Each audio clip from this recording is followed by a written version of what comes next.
Jejak petualang jelajah Ramadan lebih dari sekedar perjalanan spiritual. Sebuah petualangan lintas benua menyelami kehidupan Muslim di berbagai belahan dunia. Turki secara geografis berada di antara benua Asia dan Eropa, membuatnya memiliki kombinasi yang lengkap antara tradisi Islam dan sejarah yang kaya.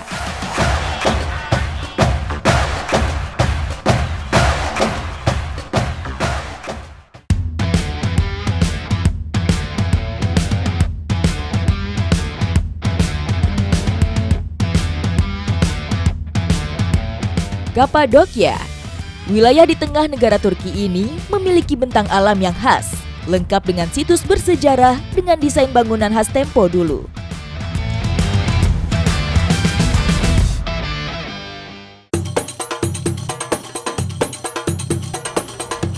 Sebagai desa tembikar, Kapadokia, khususnya desa Avanos, memiliki kuliner khas, yaitu Flaming Tasty Kebab.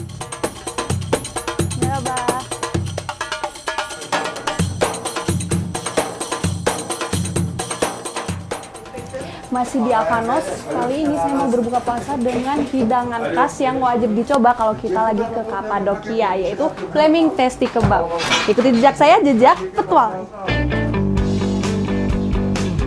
Kuliner yang satu ini menggunakan tembikar sebagai wadahnya. Daging kebab dimasukkan ke dalam tembikar, kemudian penutupnya menggunakan adonan roti. Meski daging kebabnya sudah matang, tapi proses masak dengan metode pembakaran seperti ini bisa memberikan aroma serta rasa yang khas pada daging.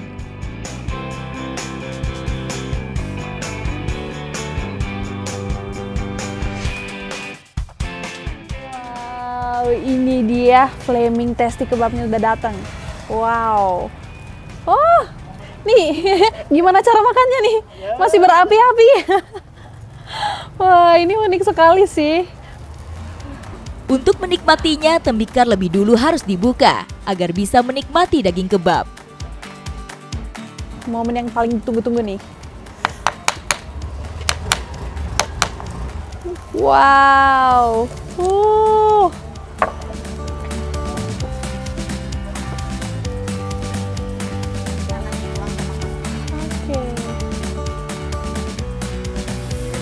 Panas sekali.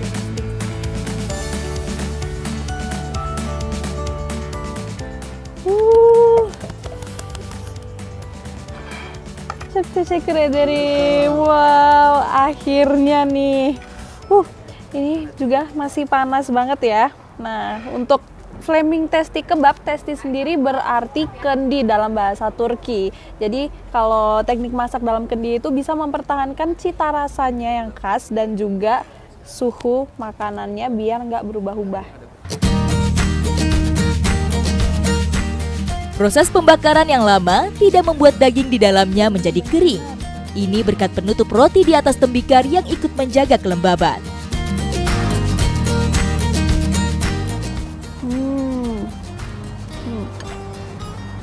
Ini daging yang digunakan adalah daging kambing, tapi dia nggak ada aroma yang anehnya sama sekali dan teksturnya juga lembut banget.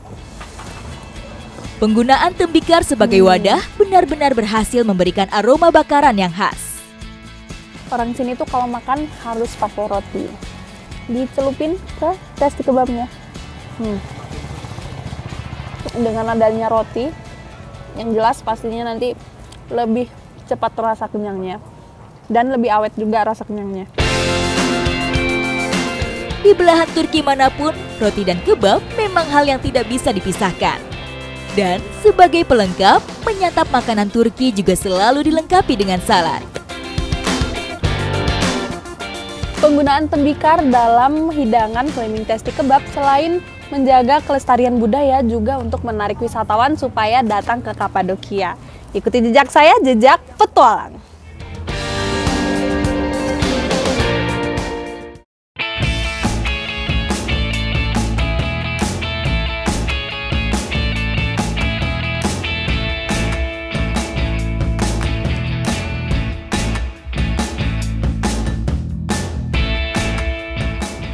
saat mendengar kata Kapadokia, pasti banyak dari kita langsung memikir ke balon udaranya. Padahal nih, banyak sekali spot yang menarik seperti yang akan saya eksplor adalah Ucisar Kalesi.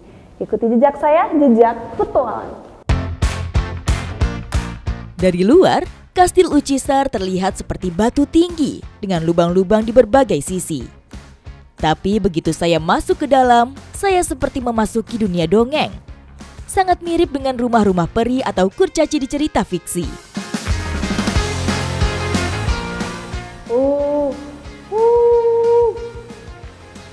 Di sini suaranya menggema.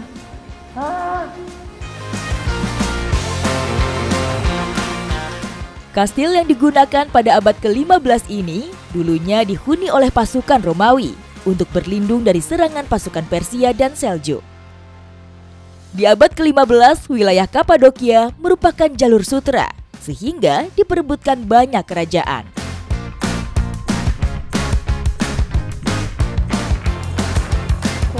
Di sini ada ruangan besar, ini digunakan sebagai aula, dan di sini memang banyak sekali ruangan, adapun ruangan yang kecil-kecil juga yang terinspirasi oleh sarang tawon untuk berlindung.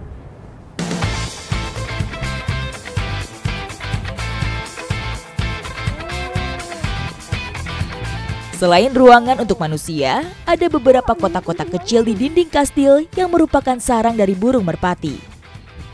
Sarang-sarang ini dulu sengaja dibuat untuk mengambil kotoran burung yang nantinya akan dijadikan pupuk.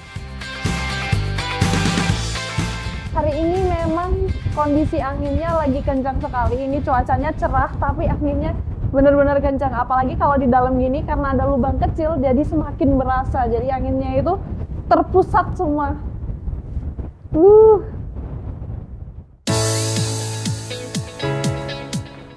Dari lubang kecil ini, saya sudah bisa melihat pemandangan Kapadokia yang spektakuler. Akhirnya saya sampai juga di puncak Ucisar Kalesi yang menjadi puncak tertinggi juga di Kapadokia di ketinggian 1350 mdpl.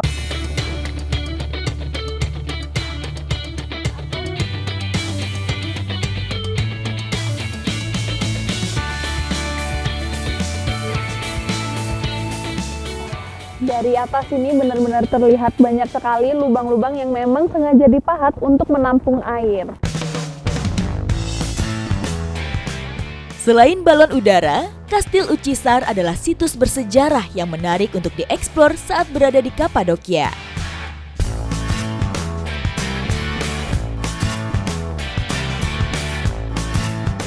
Dari atas ini terlihat pemandangan Kapadokia dari segala sisi dan banyak juga spot-spot menarik untuk dieksplor.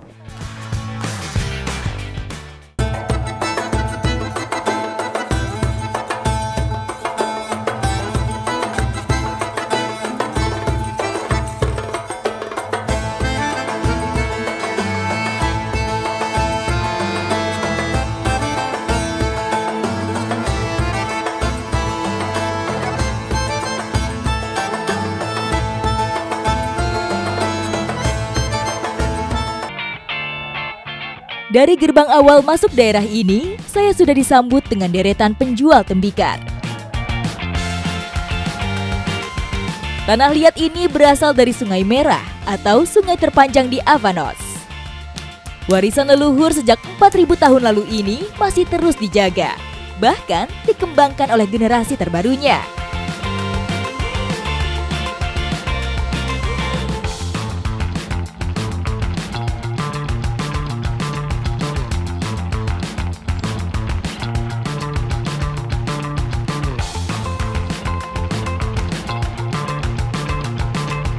Di antara tingginya bukit di Kapadokia, saya mengunjungi satu distrik yang terkenal dengan hasil kerajinan tangannya sejak ribuan tahun yang lalu, Avanos Pottery Village atau Desa Tembikar Avanos. Dari gerbang awal masuk daerah ini, saya sudah disambut dengan deretan penjual tembikar.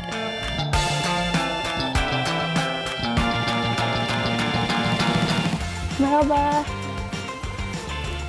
Nice to meet you. I'm Jean. Nice to meet you. Ah, sure.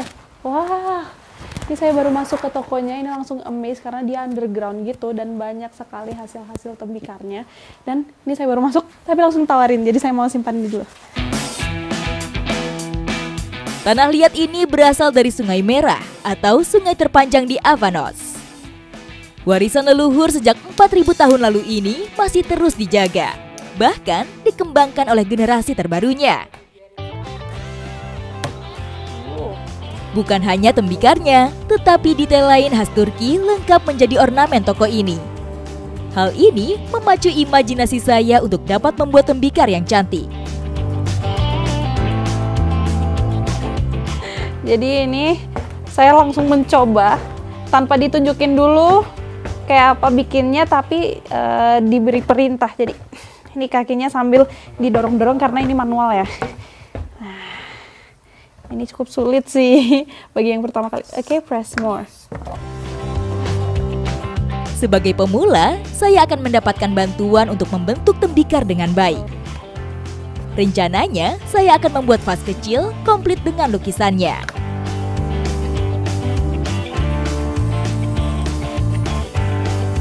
Selain pengalaman, membuat tembikar ini membutuhkan fokus yang tinggi dan juga kreativitas. Jadi memang kita diberi kebebasan mau bikin bentuk seperti apa, yang penting hasilnya oke, kita suka dan fungsional. Perlahan, vas tembikar yang saya buat sudah mulai terlihat bentuknya. Hanya butuh sedikit sentuhan ahlinya agar vas tembikar saya terlihat sempurna. Akhirnya jadi juga potri pertama saya, meskipun dengan bantuan, tapi saya cukup puas dengan hasilnya. Ini buatnya nggak terlalu sulit, tapi kita harus hati-hati nih karena dia masih sangat lembut, jangan sampai jatuh. Oke, kita pindahkan dulu. Setelah tembikar saya kering, saya masih mau menghiasinya. Cat dan kuas ini membantu saya untuk berkreasi.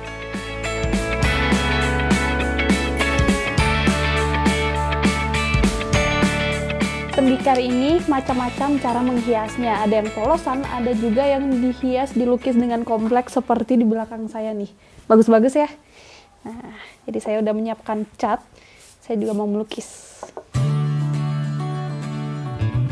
Dibutuhkan fokus yang tinggi untuk dapat menyelesaikan karya. Karena melukis di atas media yang seperti ini jauh lebih sulit dibanding melukis di media yang datar. Terlebih, tembikar ini juga memiliki tekstur yang tidak rata. Kali ini, saya melukis bentuk nazar boncugu, atau simbol yang dipercayai orang Turki bisa melindungi mereka dari orang yang berniat jahat atau hal-hal buruk. Setelah lebih dari 10 menit, tembikar saya sudah selesai saya lukis. So what do you think? Oh, nice. Really? Wow, thank you. Very good. Pembuatan tembikar sudah ada sejak ribuan tahun yang lalu dan ternyata sampai sekarang pun masih eksis. Hari ini saya bersyukur sekali sih bisa memiliki kesempatan untuk membuat tembikar langsung sama ahlinya. Dan katanya sih hasilnya bagus. Thank you very much. Ikuti jejak saya, jejak petualang.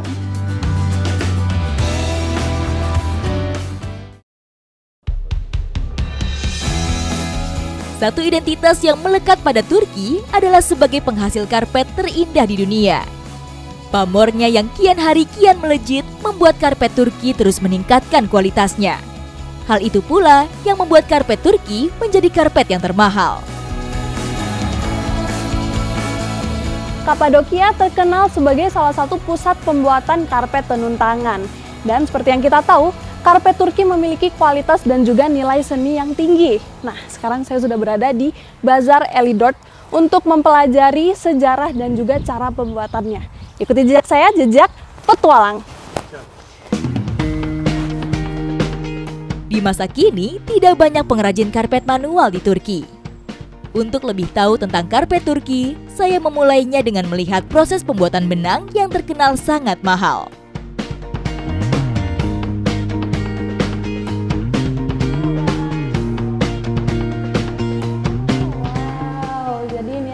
Ruangan pembuatan salah satu bahan utama untuk membuat karpet Turki yaitu benang sutra. Wah, itu ada kepom-pom sutranya tuh. Wah.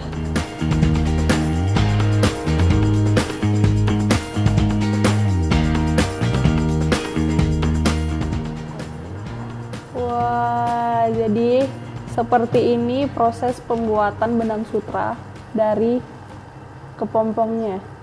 Oh, langsung terangkat semua.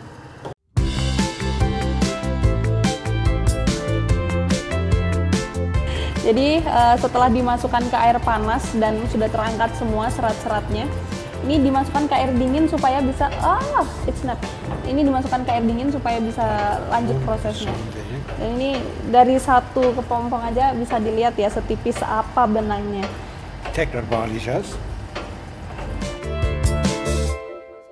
Untuk mendapatkan benang yang sesuai standar, membutuhkan proses yang sangat panjang. Proses perebusan ini juga berguna untuk melunakkan serat-serat benang yang menempel pada kepompong sutra. Kepompong sutra ini satuannya itu bisa menghasilkan hingga 1.500 meter benang sutra. Jadi kalau misalnya yang kecil itu 1.000, yang besar bisa 1.500. Dan ini ada satu lagi contoh kepompong ulat sutra yang kembar. Ini isinya ada 2. Ini dari gonjangannya pun terasa ya kalau digoyang-goyang kayak gini. Nah, cuman kalau yang ini terlalu besar jadi dia nggak bisa diambil untuk benang sutra. Hediye olsun. Çok teşekkür ederiz. Dikasih oleh-oleh lagi.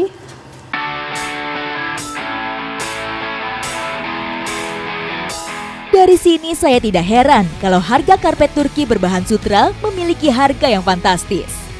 Karena dibutuhkannya 400 helai benang sutra yang tipis agar menjadi benang sutra tebal dan sesuai standar untuk pembuatan karpet. Jadi ini adalah alat tradisional untuk membuat benang sutra menjadi tebal seperti ini dengan cara diputar-putar manual pakai tangan.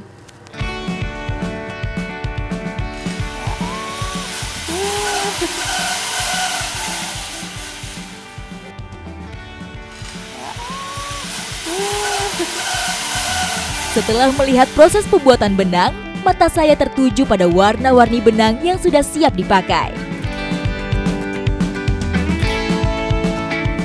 Ini ciri khas karpet Turki itu menggunakan bahan natural semua dan ada 3 bahan utamanya, yaitu ini yang ada depan saya yang warna-warni ini adalah wool. Ini biasanya yang tampak di atas, nih ini yang dari wool. Sedangkan kalau yang katun ini biasanya digunakan sebagai dasarnya aja. Ini yang membuat karpetnya itu juga lebih hangat untuk rumah-rumah di daerah dingin seperti di Turki. Kemudian selain wool dan juga katun, ada satu lagi nih. Nah, ini yang terlihat lebih kecil, tapi juga lebih indah nih. Nah, ini adalah dari sutra. Bisa dilihat, dia lebih lembut dan warnanya juga lebih mengkilau. Ini contohnya, kalau yang dari sutra seperti ini. Dia lebih lembut. Benang yang dipakai mempengaruhi harga dari karpet tersebut. Karpet yang umum dipakai oleh orang Turki adalah karpet dengan bahan wool. Karpet-karpet ini biasanya diletakkan di ruang tengah dalam sebuah rumah. Jadi karpet di sini itu bisa disimbolkan, biasanya diturunkan dari generasi ke generasi, bahkan bisa awet sampai ratusan tahun. Rahasianya tuh ini. Karpet-karpet di Turki itu menggunakan simpul ganda, jadi otomatis lebih durable, lebih tahan lama dan lebih kuat juga. Jadi kalau karpet dibikin dengan simpul ganda seperti ini, saat ada helai benang yang keluar, kalau ditarik dia nggak akan lepas semua, nggak akan rusak. Tidak sembarang membuat pola.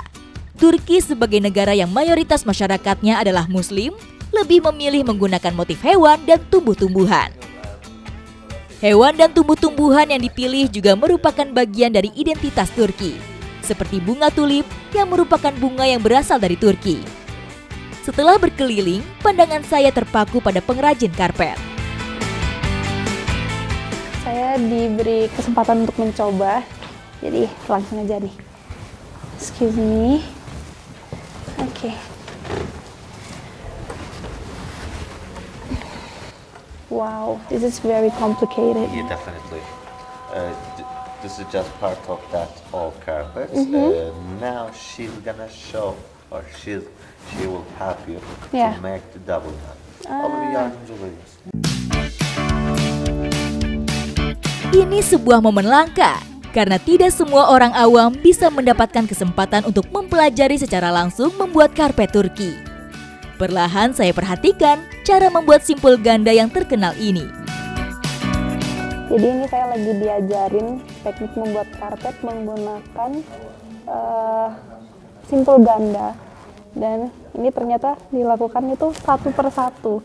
Ini makanya nggak heran kalau prosesnya itu membutuhkan waktu yang lama dan juga dibanderol dengan harga fantastis karpet-karpet Turki ini. Tangan selihai ini saja masih butuh waktu hingga 8 bulan untuk menyelesaikan satu karpet kecil.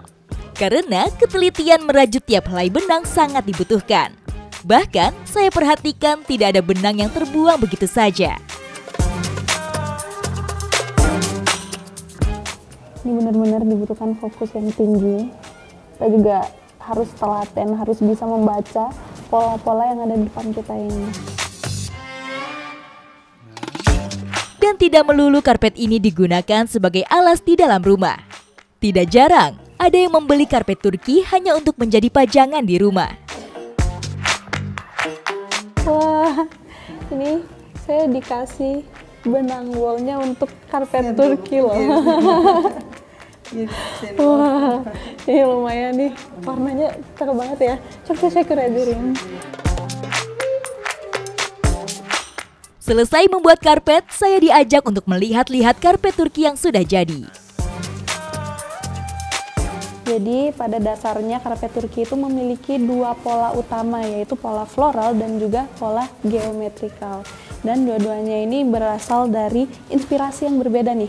Kalau floral dia terinspirasi dari taman-taman pada era Ottoman, karena waktu itu orang-orang melihat taman pada zaman kerajaan Ottoman itu sangat cantik, maka dibuat sama mereka itu dalam karpet.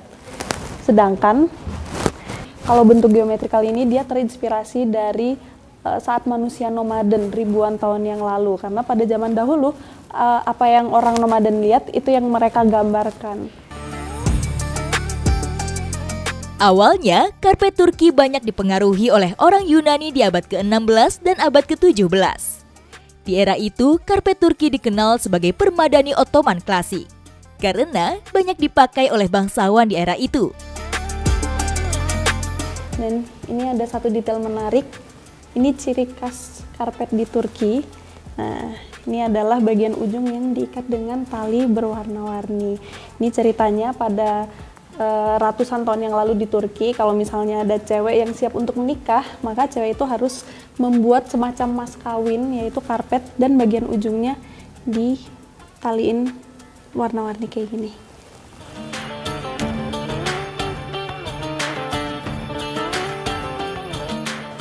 Ini adalah salah satu contoh karpet yang terbuat dari sutra, dan di sini keterangannya dia adalah ukurannya 12 x 12 inci. Dan untuk membuat satu karpet dengan ukuran 12 x 12 itu membutuhkan waktu sekitar 7-8 bulan. Ini masih yang kecil, bayangin karpet yang sebesar itu.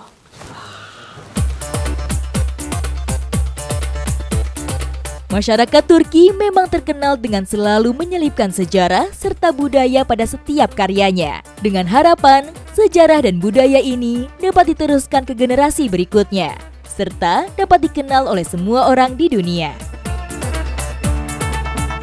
Senang sekali hari ini saya bisa melihat proses secara langsung pembuatan karpet Turki yang memiliki pengaruh besar dalam seni dan budaya dunia. Ikuti jejak saya, jejak petualang.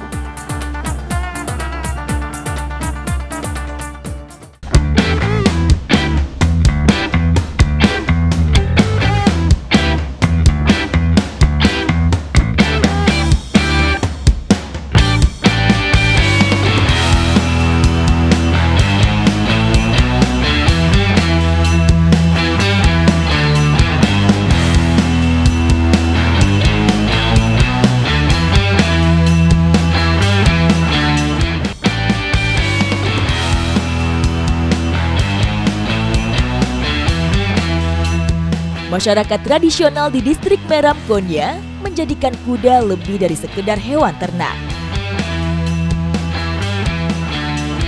Berbeda dengan kuda Indonesia yang memiliki daya tahan fisik untuk bekerja, kuda Turki selain memiliki ketahanan juga memiliki kecepatan. Perawatan kuku yang teratur membantu memastikan bahwa kuda dapat berlari dengan kecepatan dan gerakan yang maksimal.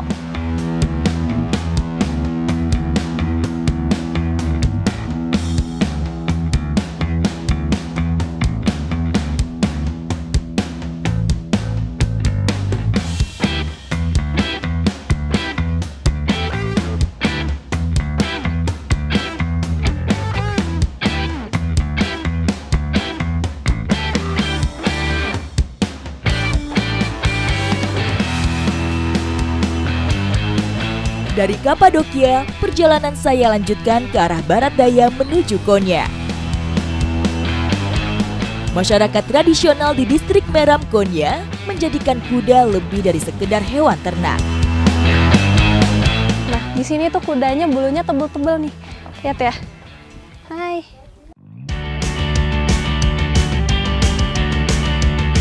Appaloosa dan Rahvan merupakan jenis kuda yang banyak dipelihara oleh warga Meram. Berbeda dengan kuda Indonesia yang memiliki daya tahan fisik untuk bekerja, kuda Turki selain memiliki ketahanan juga memiliki kecepatan. Kecepatannya didukung oleh postur tubuh yang ramping, kepala yang proporsional, serta kaki yang kuat. Perbedaan kuda Turki dan kuda Indonesia sangat dipengaruhi oleh asal-usul, jenis, dan penggunaan. Kuda yang saya sisirin ini namanya Karaja dan dari warnanya kelihatan cantik banget ya. Nah, supaya dia tetap cantik, ini perawatannya salah satunya adalah disisir. Dan disisirnya pun juga berputar-putar seperti ini supaya debunya banyak yang keluar.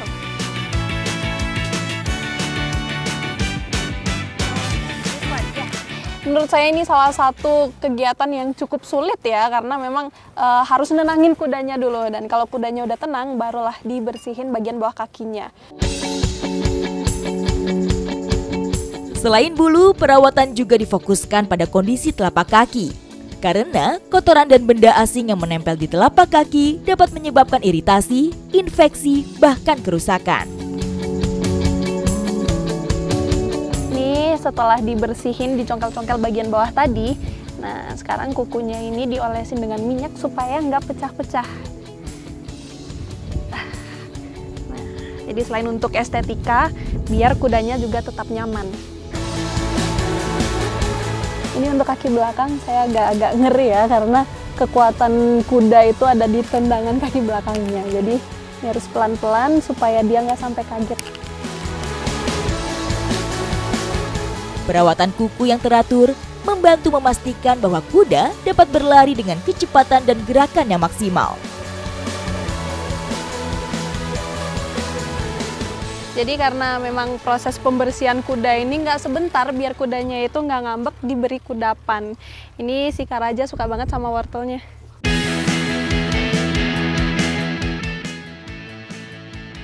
Kecintaan orang Konya dengan kuda terwujud dalam hubungan yang sangat harmonis.